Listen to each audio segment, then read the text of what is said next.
தினம்தோறும் விளக்கேற்ற நல்ல எண்ணெய் இதயம் நல்லெண்ணெய். ஹலோ சார், சிஎம் சார், வணக்கம் சார். என் பாப்பாவை காணும் சார்.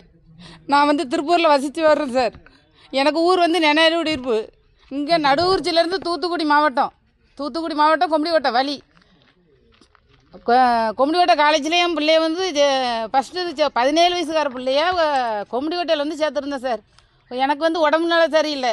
நான் சேசகர் ஆஸ்பத்திரியில் காலுக்காக பார்த்துக்கிட்டு இருக்கேன். அதனால் நான் எப்போ வர்றதுனால என் பிள்ளைக்கு பாதுகாப்பு கிடையாதுன்னு கொம்படிக்கோட்டை காலேஜில் சேர்த்துருந்தேன் சார். இங்கே ஒரு 15 நாள் தான் ஆச்சு சார். நான் என் பிள்ளைய காணுன்னு சொல்லி புதன்கிழமை ஒரு 4 மணிக்கு தட்டாமணி ஸ்டேஷனில் கம்ப்ளைண்ட் பண்ணியாச்சு சார். என் பிள்ளைய காணோம், காலேஜுக்கு போன பிள்ளைய காணுன்னு கம்ப்ளைண்ட் பண்ணியாச்சு சார். அங்கே எந்த முயற்சியுமே எடுக்க மாட்டேங்கிறாங்க சார். கேட்டால் 3 நாளாக நான் புதன்கிழமையிலேருந்து இன்னும் வரை தட்டாறு மடம் பிளாட்பாரத்தில் இருக்கிறேன். என் பசங்களோட, எனக்கு பசங்க 2, எங்கள் பாப்பா 1 இருக்கிறேன் சார். நான் எனக்கு உடம்புக்கு ரொம்ப முடியாதது சார்.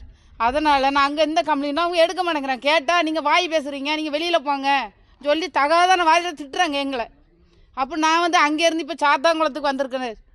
டிஎஸ்பி ஆஃபீஸுக்கு வந்திருக்கேன் சார். அங்கேயும் எந்த இதுவுமே கிடையாது. அங்கேயும் யாருமே இல்லை. போலீஸ் தான் இருக்கிறாங்க, அந்த சேரம் இல்லை. அங்கே இன்ஸ்பெக்டர் எந்த கொடுக்குற மாதிரி இல்லை. அதனால் என்ன பந்தசு பறிச்சாங்கன்னு சொல்லுங்க. புதன்கிழமை 5 மணிக்கு நான் எங்கள் பாப்பா கிட்ட எனக்கு அந்த ஒரு நம்பர் ஒரு ஜென்ஸ் ஃபோன் போட்டான். நீங்கள் சந்தியாவோட அம்மாவான்னு கேட்டான். நான் ஆமான்னு சொன்னதுனால அவன் என்ன சொன்னான்னா, உங்கள் சந்தியா என்கிட்ட தான் இருக்கிறா, நான் கொண்டு உன்னை நாளைக்கு அனுப்பி வச்சுருவேன்னு சொன்னான் சார். திரும்ப ஒரு அம்மாவும் பேசிச்சு, அவனும் பேசினான். நான் இப்போ பேசும்போது அவன் என்ன சொன்னான்னா, நான் எங்கள் பாப்பாட்ட கூடன்னு என் பையன் கேட்க, அப்போ என் பையன் எங்கள் பாப்பாட்ட கொடுக்க மாட்டேன்ட்டான் போனேன். அப்போ என் பையன் வாங்கி பேசும்போது ஹலோ நிதிஷன் மட்டும் பேசினான். அப்போ அந்த ஃபோனை கட் பண்ணிட்டாங்க. அதுலேருந்தே இது வரைக்கும் சுவிட்ச் ஆஃப். எந்த பாதுகாப்புமே கிடையாது. பெண்களுக்கு பாதுகாப்புன்னு சொல்கிறீங்க, ஆனால் நான் திருப்பூர்லேருந்து நான் ஒரு டாட்டா ஏசியை எடுத்துக்கிட்டு அவன் என்கிட்ட என்ன சொன்னான்னா, மதுரையில் நான் ஆக்சிடெண்ட் ஆகியிருக்கிறேன், எனக்கு ஆக்சிடெண்ட் ஆகிருக்கு, காலில் அடிபட்டுருக்குது, அதனால் சந்தியா பார்க்க வந்தால் நான் ஜிஹெச்சில் இருக்கேன்னு சொல்கிறாங்க. ஜிஹெச்சில் எனக்கு நான் ஒரு படிப்பறிவு இல்லாதவா. அதனால் 3 ஆஸ்பத்திரிக்கு போயிட்டு 4வது ஆஸ்பத்திரியில் போய் பார்க்க போனேன் சார். அங்கே போனால் அவங்க என்ன சொல்கிறாங்கன்னா, நீங்கள் லஞ்சமே வாங்க மாட்டேங்கிறோம், லஞ்சம் ஒழிப்புன்னு சொல்கிறீங்க. அது கிடையவே கிடையாது சார். நான் மதுரைக்கு கரெக்டாக 12 மணிக்கு ஆஸ்பத்திரிக்குள்ளே போகிறேன். போகும்போது அவங்க வாட்ச்மேன் என்ன சொல்கிறான்னா, 10:30 மணி இருக்கும் சார். நான் கிளம்ப நாங்கள் 12 மணி ஆதங்கத்தில் சொல்லிட்டேன். மணி 10 மணி இருக்கும் சார். நான் உள்ளே போகும்போது வாட்ச்மேன் நான் எனக்கு கால் நடக்க முடியாதனால என் பையனை என் வீட்டுக்காரரும் போனாங்க உள்ள. அவனு என்ன சொல்கிறானுங்கன்னா, உள்ளே போனால் நீங்கள் காசு கொடுத்தா தான் நான் உள்ளே விடுவேன், சைடில் கொடுங்க, அங்கே கேமராவில் தெரிஞ்சிடறேன் அவன் சொல்ல. அப்புறம் திருப்பு பையாச்சு சார். அங்கே இல்லைன்னு சொல்லி அது இவங்க நரம்பு தளர்ச்சி ஆஸ்பத்திரியில் போயிட்டாங்க, கவர்மெண்ட் ஆஸ்பத்திரியில். அப்புறம் அங்கே 2வது ஷிஃப்ட்டு மாதிரி பையாச்சு.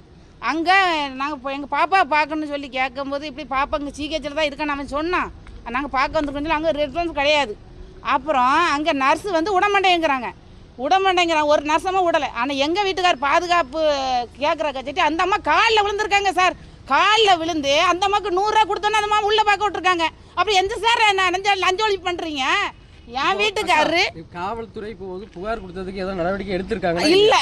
அதாவது நான் சொல்கிறேன் சார். அதனால் என்ன சொல்கிறேன்னா, அங்கேயும் என் வீட்டுக்காரு 100 ரூபா லஞ்சம் கொடுத்து அவள் காலில் விழுந்து என் பிள்ளைய பார்க்க போகும்போது 4 ரூம் காட்டியிருக்காங்க, அவங்க கிடையாது.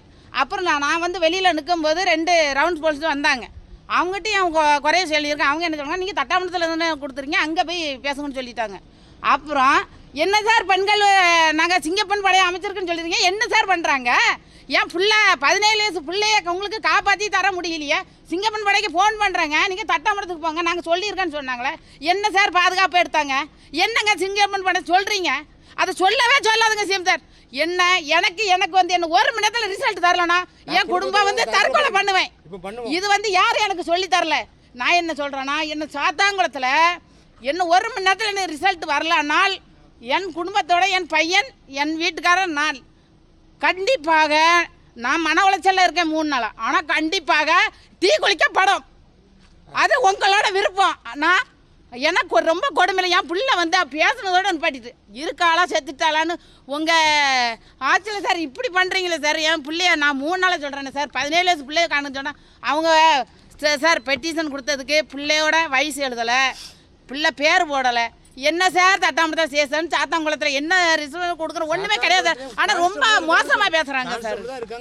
அங்கே கான்ஸ்டபிள் ஒரு லேடிஸ் அம்மா இருக்கு. ஏம்மா நீ வந்தோன்னா நான் தூக்கி கொடுக்குறக்கு நான் உள்ளே வச்சுருக்கேன்னா அந்தம்மா அசால்ட்டாக பேசு சார்.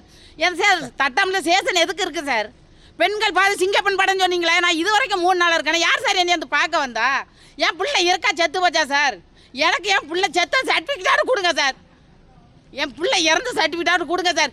எனக்கு ஒன்றும் முடியல சார். ஏன்னா நானே டென்ஷனில் இருக்கேன். ஆனால் நான் என் குடும்பத்துக்கு ஆதங்கம் வந்துருச்சு. ஆனால் நான் என்ன சொல்கிறேன்னா இன்னும் கொஞ்சம் ஒரு 1/2 மணி நேரம் பார்ப்பேன். ஆனால் கண்டிப்பாக நான் மாத்திரை அதிகமாக வச்சுருக்கிறேன். நான் போட்டுட்டு படுத்துருவேன்.